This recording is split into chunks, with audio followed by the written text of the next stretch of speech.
Hello, everyone, and welcome back to another episode of the Key Ingredient Podcast. Today, I'm joined by Peter Jean-Marie. Peter's a former model turned fashion designer and now CEO of his own clothing brand. Peter, thanks for joining me here today. Yes, it's a pleasure to be here. So thank you for the invite. My pleasure. Looking forward to this because you are the youngest entrepreneur we've had on the Key Ingredient so far, and your success has been very noticeable and very amazing to watch. So appreciate you taking some time to tell our viewers and our listeners a little bit about your story. So if you don't mind, let's begin. Maybe just tell us a little bit about yourself. Yes, definitely. Name is Peter Jean Marie. I'm Haitian American, born in Pompano Beach, raised in Naples, Florida. I graduated from St. John Newman High School, and I've been in the industry since I was 16. I used to model.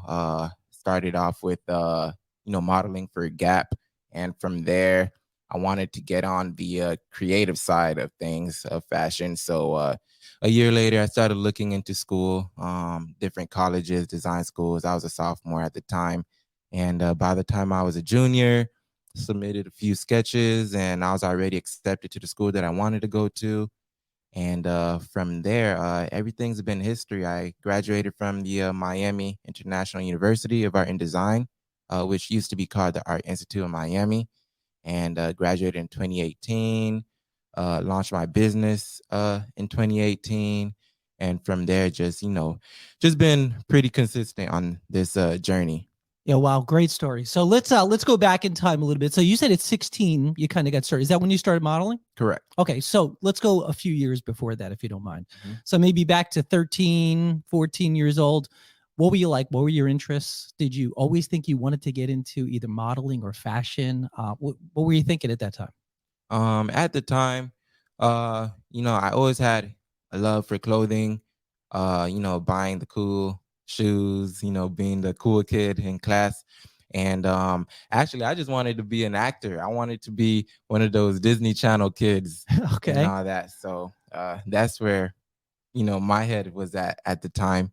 And I also wanted to, be a rapper. I think everybody during elementary or middle school, they go through a phase where they want to be a musician and, try to write songs and, do something. Absolutely. So something in entertainment basically was where your interest was, it sounds like. Correct. And how far back can you go? How young were you when you could remember always being interested in that? I could say probably age 6. Okay. Yep. Okay. Were you a theater kid? Did you do theater at school or not necessarily? I actually did. Okay. I did theater my junior and senior year of high school. And that was pretty cool. Wow. So, okay. So age 16, you're a model, right? Mm-hmm. You're a model for Gap, I believe you mentioned, correct? How did you get your foot in the door there? Kind of what was that like?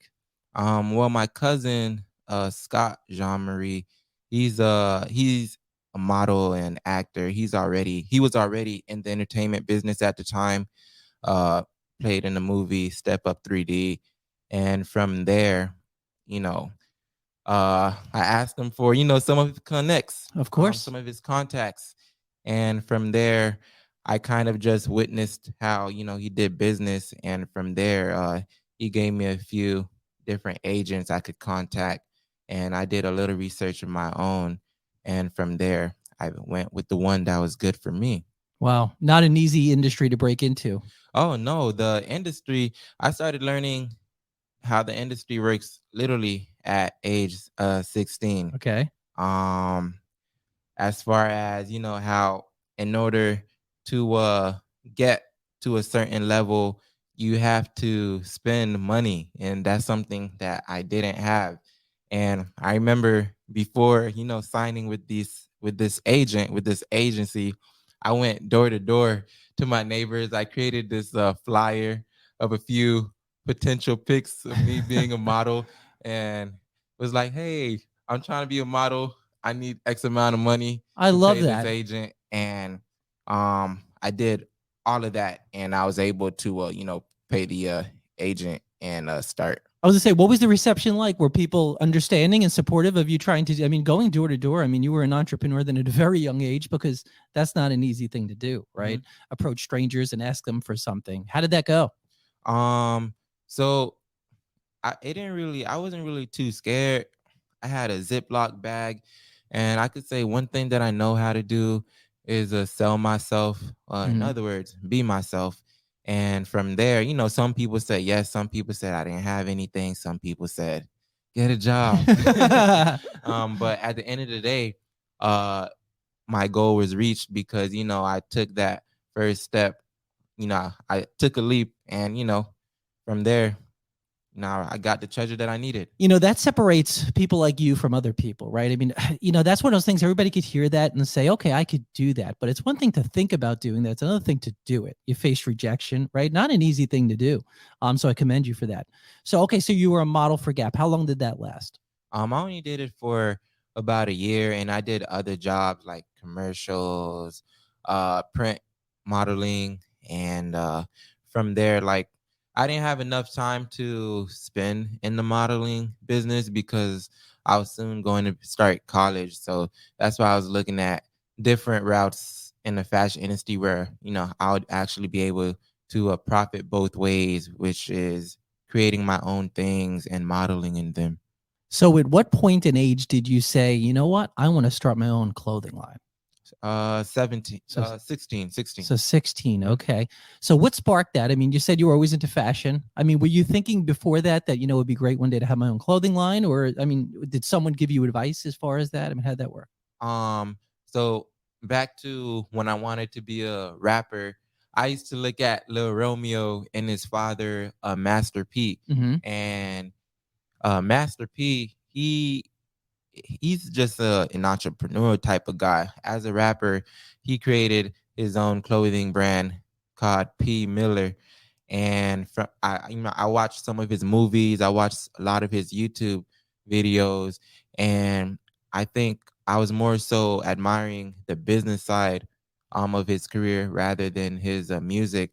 And then right there, I think that's when I started thinking I want to create my own brand too. Yeah, yeah. Mhm. Master P. It's interesting you mentioned Master P because Master P is exactly what you just said. I mean, he's more of a business person, right, than a rapper. Not that he was a bad rapper, but Mhm. there is someone who's worth a lot of money, more than most people would imagine because of all the business moves that he's made. So interesting comparison. So, okay, you decide you want to start this clothing line. What were you envisioning it would look like? What was your style at the time? So my style was pretty much, having loud prints and patterns, something that wasn't so simple and plain. Uh like jackets, jeans, blazers, and creating my own sneakers and all that. So as far as my style, I just seen myself creating lots of different prints and patterns. Okay, so the vision part. So how does that work? So you have the vision, I'm assuming, of what you want your fashion to look like. You design it, I take it, and then so do you do the actual design of everything, and then what happens after that? Yeah, definitely. So when it comes to creating clothing, it's like creating a building. You have to create a blueprint. And when it comes to a shirt, there's you literally have to draw out the blueprint as far as how long do you want the sleeves, how low do you want the crew neck, and as far as that, you would go off, if you're a creative person like me, you would create your own prints. Starts with a pencil, draw them on the paper, screen print them into a Adobe Illustrator, clean it up a little bit, add colors, and as far as where the inspiration come from, the inspiration could come from anything. Like if I look at the garden and I'm inspired by leaves or the texture of the leaves, and I try to mimic that on paper. And from there, I would go on with my creative, and I'll let my creativity uh, take over. And, you know, Sure, love yeah. that. So once you have the design, your creativity took over. You have this blueprint of what you envision your fashion brand to look like or the new clothing line to look like. What happens after that? Who actually does the work as far as putting everything together? How does that happen? So at first, when I back in 2018, when I started my line, I started with neckties. So at first, I was sewing them myself, creating my own patterns, prints, screen printing them into the material, and you know, hand sewing them myself, but I don't like sewing. So from there, you gotta give other people that loves to do that stuff that job. So I started partnering with different manufacturers, and I would create a mock, a sample, and show them the flats and the pattern, and show them this is the length that I wanted, the width, and they would mimic it. Interesting. So for someone listening and watching right now and says, you know what, I want to take a closer look at your brand and see what it's about. First of all, what's your website? Where can they find you? And then second of all, what would you say is the type of person, I guess demographics, from an age point of view, of what might be a good fit really for your clothing line? Yes. So uh my clothing could be found at peterjeanmarie.store. As far as demographic, my clients are more so, they start pretty young at 16, but they're also like you know, laid back. A Uh little older? Yeah.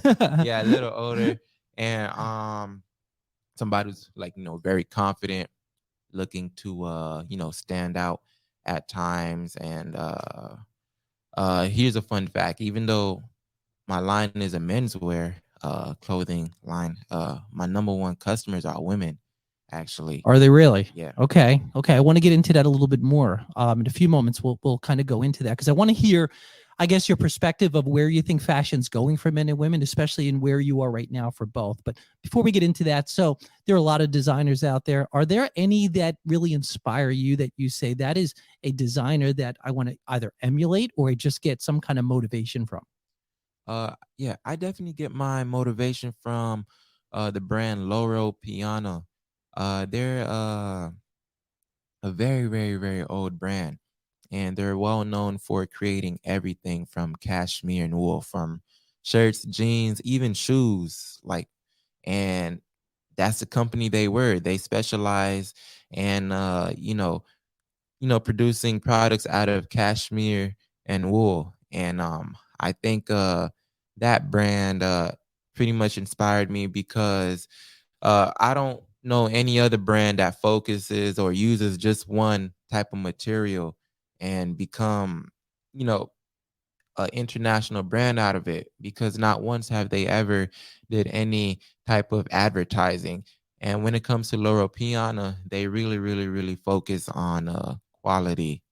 And nowadays, I think in the present time we're living in, uh, most people don't really look at quality. They Sure. kind of buy things off of looks. And yeah, but anywho, Lord Piana, you know, Okay. did it for me. Well, you could go online, as you know, and find something that looks really good and it's really cheap and it's poor quality. So it's easy to find that, unfortunately, these days. You mentioned women. So, from a business segment, what, if you had to guess, what is your percentage of clients when it comes to men and women? What does that look like? So I say women's about 60%, men is about 40%. So women is more. Okay. Okay. I didn't know that. So for the ladies watching and listening right now, what kind of clothing line do you have for them? What would appeal to someone listening? So for the women, what I have coming for them, I have different type of bomber jackets and blazers that I actually did create early on. So that's something they could look forward to, as well as footwear.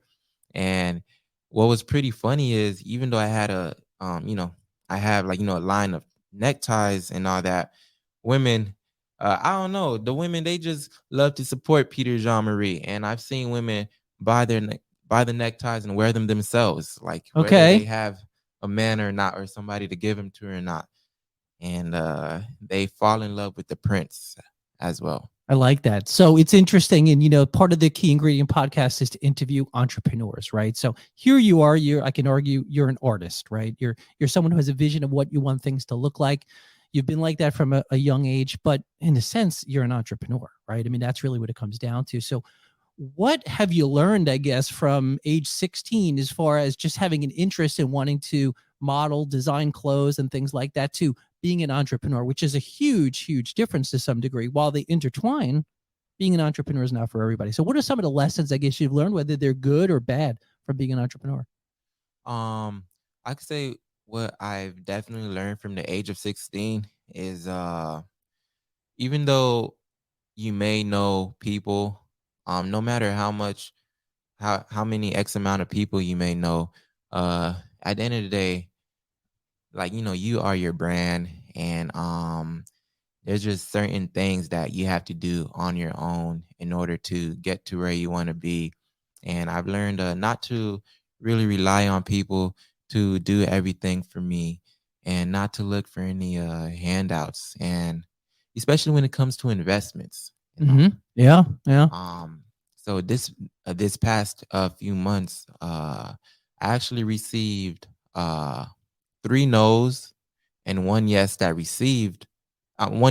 turned into a no before I reached to the yes, where I didn't have to give any equity or percentage away of my company.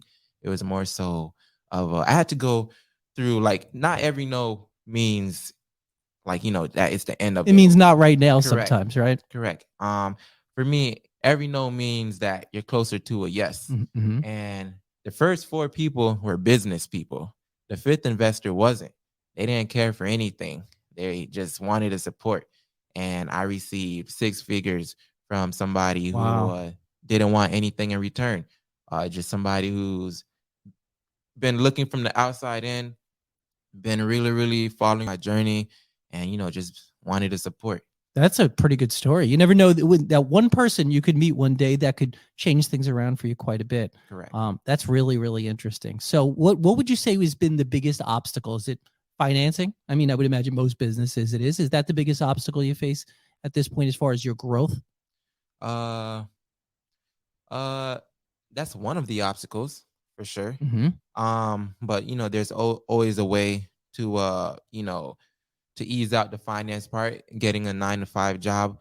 But I could say the biggest obstacle for me was just simply uh getting started, and and getting people to believe in me and my brand. That's the biggest obstacle. It's kind of like being a musician.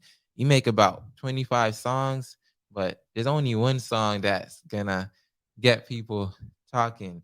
And if you don't start, if you don't really believe or have any passion about what you're doing, then there's no point. No, you're exactly right about that. Let's shift gears a little bit. This week, and I don't know if it's still going on or not, but it's Naples Fashion Week, right? Is it still going on, or did It it end actually just yesterday? ended Monday. Okay, tell us a little bit about that because it's all over social media. Not everybody goes to that event. What's it like? Who attends? What do you get out of it? Yeah, so Naples Fashion Week was actually started about a year ago, so it's fairly brand new. And at this event, I was asked to present a few of my designs, but my thing is they were already showcased at previous fashion shows, so I just went there to attend as a guest and a host.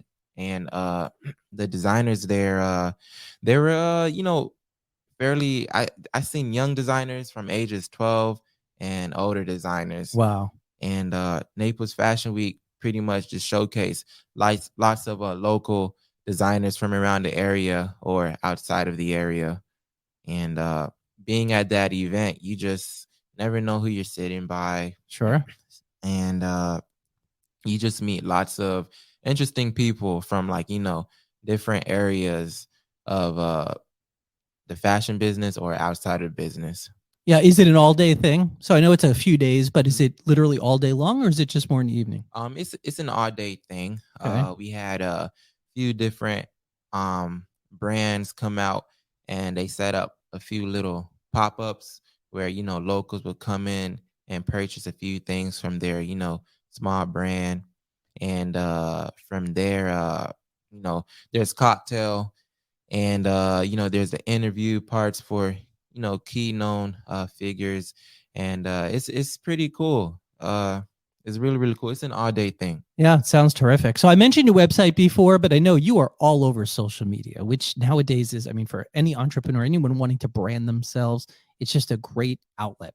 What's your strategy when it comes to social media in general?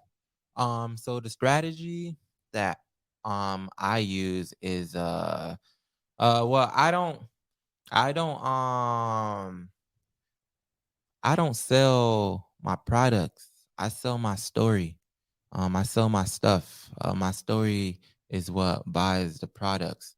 So I always keep it very, very authentic. I don't imitate anybody. I always be myself, and I give people something worth to watch, like kind of like a show, an ongoing thing. Like I keep them posted on certain things that I have coming up, and it's always what's next, what's next, what's next, and it's a ongoing story. So I just keep them entertained by doing the things that seems impossible, or doing the things that people can't see me doing.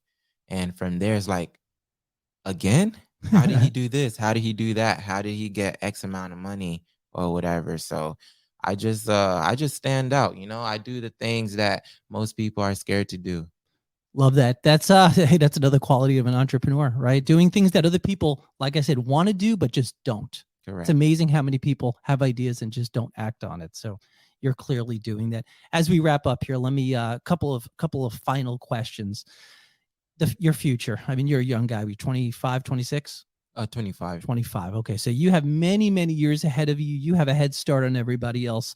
What does the next 5 years, 10 years plus look like for you? What's your vision? So in the next 5 years, I would definitely like to see myself as a very, very strong online brand. Uh I want to have about 3 houses. I want to be very, very, very financially stable. I probably want to get married too, to a very entrepreneurial driven type of woman. And but the next 5 years, I just see myself being much, much 100 times better than I am today. Yeah, I love that. Where are your clothes available now? What stores? So there you can find them at the if you want to get them locally here in Naples, Florida, you could go to the Ritz-Carlton Beach and Golf Resort, and you could also go online at peterjeanmarie.store. I have a unreleased collection that I'm currently working on that haven't been released, so that's something to look forward to. Excellent. You see that rap career coming back, or is that over? The I make music for fun. That's definitely something I'm definitely going to add on to my brand, because as far as the fashion business, I get all of my blueprint from the music industry.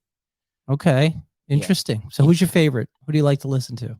I listen to I like Nico and Vince. Am I wrong? Mhm. That's one of their coolest songs. I like that song actually. And to be honest, I'm not really limited to the type of music I listen to. I listen to A everything. little bit of everything. Okay. Final question for you, Peter. For aspiring entrepreneurs listening right now, what's the one piece of advice you would tell them? Start now. Stop waiting, stop guessing, and just know yourself, be yourself, and stay true to yourself. Don't change, and don't let anybody change or tell you the things that you can't do or what you can't be. That might be the best advice anyone has given on the Key Ingredient podcast. So I thank you for that. Peter Jean-Marie, you are an inspiration. I love following you on social media.